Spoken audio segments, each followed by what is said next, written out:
ومن أحسن قولا ممن دعا إلى الله وعمل صالحا وقال إنني من المسلمين. আসসালামু আলাইকুম ওয়া রাহমাতুল্লাহি ওয়া বারাকাতুহু। আমাদের একজন ভাই তাকদীর সম্পর্কে প্রশ্ন করেছেন। তো উনি তাকদীর সম্পর্কে আলোচনা করতে বলেছেন। আসলে কোনো একটা বিষয়ের উপর আলোচনা করা এখানে সম্ভব না, এখানে আমাদের জন্য অত্যন্ত কঠিন। বিশেষ করে এখানে আপনারা নির্দিষ্টভাবে প্রশ্ন করবেন, সেই প্রশ্ন উত্তর আমরা দিব। কিন্তু যদি আলোচনার কথা বলেন, তাকদীর সম্পর্কে অনেকগুলো আলোচনা করা যাবে, অনেক দিনই আলোচনা করতে হবে বিস্তারিতভাবে, যাতে তাকদীরের বিষয়গুলো আপনাদের কাছে স্পষ্ট হয়। তবে আমি এখানে স্বাভাবিকভাবে যে উত্তরগুলো দিই, এগুলো তো ছোট ছোট উত্তর, যেগুলো আপনাদের প্রশ্ন সেগুলোর উত্তর দিই। কারণ বড়ভাবে যে আলোচনা করতে পারেন এটি আমার জন্য কঠিন, প্লাস সময়েরও প্রয়োজন, এটি সময়েরও প্রয়োজন, এবং এভাবে হবে না, গ্রুপে এভাবে রেকর্ড পাঠিয়ে হবে না এভাবে আলোচনা করা, এটি সম্ভব না। কারণ তাকদীরের বিষয়টি অত্যন্ত লম্বা বিষয় একটি, ওখানে অনেক খুঁটিনাটি বিষয় আছে যেগুলো আমাদের জানা অপরিহার্য। তবে আপনি যে প্রশ্নটি করেছেন ওখানে বলার সময় যে অনেকে হয়তো খারাপ কাজ করে বলে যে এটি আল্লাহ লিখে রেখেছেন তাই আমি করতেছি, বা এই জাতীয় কথা। আসলে আমাদের কয়েকটি বিষয় আমাদের জানা লাগবে। সেটি হলো, প্রথমত আমাদেরকে বিশ্বাস করতে হবে যে মহান আল্লাহ তাআলা আমরা কি করব, কি হয়েছে সবকিছু তিনি জানেন। ভবিষ্যতে কি হবে সবকিছুই তার জ্ঞান আছে, সবকিছু তিনি জানেন। যে কি হবে ভবিষ্যতে, কে কখন মরবে, কে কখন খাবে, কে রিজিক পাবে, কে পাবে না, কে কখন চলাফেরা করবে, কে কাকে মারবে, সবকিছুই তার জানা আছে। ভবিষ্যতে কি হবে এমন কিছু নাই যে যা তার জ্ঞানের বাইরে। মহান আল্লাহ তাআলা বলছেন, ওমা তাদরি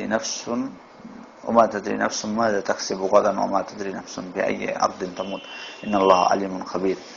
অর্থাৎ কেউ জানে না যে আগামীকাল সে কি উপার্জন করবে, অথবা কেউ জানে না যে সে কোথায় মৃত্যুবরণ করবে, কিন্তু মহান আল্লাহ হচ্ছেন সর্বজ্ঞ, সর্ববিষয়ে সম্যজ্ঞাত, তিনি সবকিছুই জানেন। তাহলে মহান আল্লাহ তাআলা সবকিছু সম্পর্কে জ্ঞান আছে, এটি আমাদেরকে প্রথম বিশ্বাস করতে হবে। তিনি সবকিছু জানেন যে কি ঘটবে, এটি আমরা বিশ্বাস করলাম প্রথমত। দ্বিতীয়ত আরেকটি বিষয় আমাদেরকে বিশ্বাস করতে হবে, সেটি হলো যে তিনি পৃথিবী সৃষ্টির 50,000 বছর আগে তিনি সকল কিছু, যা কিছু ঘটবে সবকিছু তিনি লিখে রেখেছেন। কাতাবাল্লাহু মাকাদিরাল খালাইকি ক্বাবলা আন ইয়াখলুকাস সামাওয়াতি ওয়াল আরদা বি50 আলফ সানা। রাসূলুল্লাহ সাল্লাল্লাহু আলাইহি ওয়াসাল্লাম বলছেন যে মহান আল্লাহ তাআলা আসমান জমিন সৃষ্টির 50,000 বছর আগে সবকিছুর ভাগ্য তিনি লিখে রেখেছেন, লাউহ মাহফুজে লিখে রেখেছেন। এটি আমাদেরকে বিশ্বাস করতে হবে।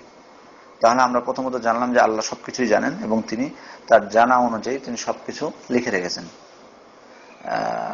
তৃতীয় যে বিষয়টি আমাদের জানা অপরিহার্য, সেটি হচ্ছে যে সবকিছুই মহান আল্লাহর ইচ্ছাতেই হয়, সবকিছু মহান আল্লাহর ইচ্ছাতে হয়, তার ইচ্ছার বাইরে কোনো কিছু না। তিনি যদি কোনো কিছু ইচ্ছা না করেন তাহলে হবে না। তবে এর মানে এই না যে বান্দার কোনো ইচ্ছা শক্তি নেই, মানুষের কোনো ইচ্ছা শক্তি নেই, এর মানে কিন্তু এটা না। লিমান শাআ মিনকুম আন ইস্তাকিম, তোমাদের মধ্যে যে সঠিক পথে থাকতে চায়, তার মানে এখানে বান্দার ইচ্ছা শক্তি আছে, তার কর্মশক্তি আছে, ইচ্ছা শক্তি আছে, তাকে আল্লাহ ভালো মন্দ বুঝার জ্ঞান দিয়েছেন, ভালো মন্দ বুঝার জ্ঞান দিয়েছেন। এই জিনিসটি কিন্তু আমাদেরকে জানতে হবে। তিনি নবী রাসূল পাঠিয়েছেন কেন? যাতে আমরা ভালো কোনটা মন্দ কোনটা এগুলো বুঝতে পারি, সেজন্য তিনি নবী রাসূল পাঠিয়েছেন।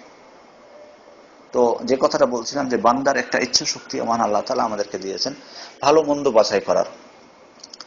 সুতরাং কেউ যদি বলেন যে তাকদীরে লেখা আছে তাই আমি করতেছি, না, আপনি আপনার ইচ্ছা শক্তি অনুযায়ী করতেছেন। মহান আল্লাহ তাআলা আপনাকে আপনার ইচ্ছা দিয়েছে, ইচ্ছা শক্তি দিয়েছেন।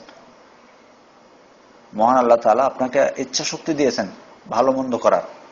কেন আপনি খারাপটা করলেন? আপনার কি শক্তি ছিল না খারাপটা না করার? অবশ্যই ছিল, আপনি আপনার নিজ ইচ্ছা শক্তিতেই করেছেন। মহান আল্লাহ তাআলা তাহলে কেন লিখে রাখলেন? আপনি বলবেন যে আমার খারাপটা কেন লিখতে গেলেন উনি, এটা যদি আপনি বলেন, তাহলে মহান আল্লাহ তাআলা জানেন যে আপনি এই খারাপটা করবেন, তাই তিনি লিখে রেখেছেন। তিনি আপনাকে দুটো করার সুযোগ দিয়েছেন, ভালোটা করার সুযোগ দিয়েছেন, খারাপটা করারও তিনি আপনাকে শক্তি দিয়েছেন।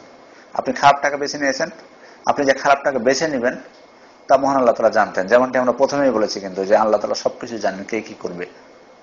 তো মহান আল্লাহ জানতেন যে কে কি করবে, আপনি যে খারাপটাকে বেছে নেবেন সেটা তিনি জানতেন, বিধায় খারাপটা লিখে রেখেছেন। কিন্তু এমন না যে তিনি লিখে রেখেছেন বিধায় আপনি করতেছেন, বিষয়টি কিন্তু এমন না। এই জিনিসটি আমাদের সর্ব মানে ভালোভাবে বুঝতে হবে। তিনি কেন লিখে রাখলেন? তিনি লিখে রেখেছেন কেন? যে কি ঘটবে তা তিনি জানেন, বিদায় লিখে রেখেছেন। তিনি লিখে রেখেছেন বলে যে ঘটতেছে সেটা না। আপনি করতেছেন খারাপ কাজটা, তিনি লিখে রেখেছেন তাই বলে না, বরং আপনি করবেন এটা উনি জানতেন, তাই তিনি লিখে রেখেছেন। এই জিনিসটি বোঝার চেষ্টা করবেন ভালোভাবে। এটা একটা মিথ্যা মানে অপবাদ মহান আল্লাহকে। আমি যদি বলি যে মহান আল্লাহ লিখে রেখেছেন তাই আমি করতেছি খারাপ কাজ, তাহলে তাকে আমরা তার ক্ষেত্রে জুলুম সাব্যস্ত করে দিলাম না? নাউযুবিল্লাহ মিন যালিক। অথচ মহান আল্লাহ তাআলা বলছেন ওয়া আন্নাল্লাহা লাইসা বিযাল্লামিন লিল আবিদ, তিনি বান্দার উপর সামান্যতম জুলুম করেন না, সামান্যতম জুলুমকারী নন মহান আল্লাহ তাআলা আমাদের উপর। সুতরাং যদি আমরা এই কথা বলি যে আমি পাপ করছি এই জন্য যে মহান আল্লাহ লিখে রেখেছেন তাই, তাহলে এই কথাটি অত্যন্ত মারাত্মক ভুল হয়ে গেল। ধরুন আপনাকে আরো উদাহরণ দিয়ে আমরা বলি যে এখন যদি আপনাকে বলা হয় যে তুমি দাড়ি কেটে ফেলো অথবা দাড়ি ছেড়ে দাও, দাড়ি কেটে ফেলো অথবা দাড়ি ছেড়ে দাও, দাড়ি লম্বা করো।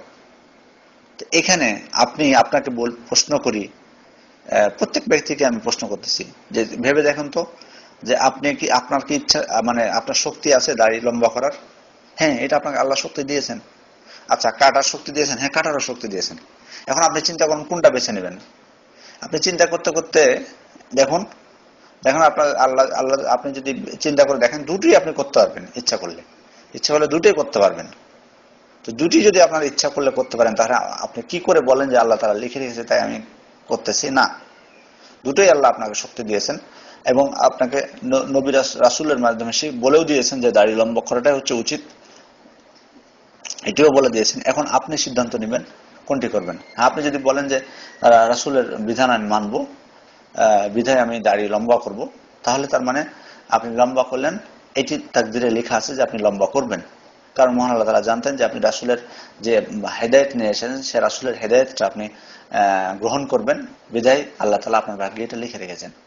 আর যদি আপনি বেছে নেন যে না আমি শয়তানের অনুসরণ করব, আমি দাড়ি কেটে ফেলবো সবগুলো, তাহলে সেটিও তাকদীরে লেখা আছে যে আপনি কেটে ফেলবেন। কারণ মহান আল্লাহ জানেন যে আপনাকে দুইটি পথে দেওয়া হবে, নবী রাসূলও আসবেন কিন্তু আপনি নবী রাসূলদের ডাকে সাড়া দিবেন না, শয়তানের পথ অনুসরণ করবেন। সেজন্য তিনি লিখে রেখেছেন। এমন না যে তিনি লিখে রেখেছেন বিধায় আপনি করতেছেন। অতএব এই বিষয়গুলোর ব্যাপারে আমাদের খেয়াল রাখতে হবে। আর তাকদীরের বিষয়ে আসলে লম্বা আলোচনার প্রয়োজন আছে। জানি না, হয়তো কোনোদিন যদি সুযোগ হয় লম্বা বক্তব্য দেওয়ার বা কিছু, তাহলে আলোচনা করবো ইনশাআল্লাহ। আসসালামু আলাইকুম ওয়া রাহমাতুল্লাহি ওয়া বারাকাতুহু।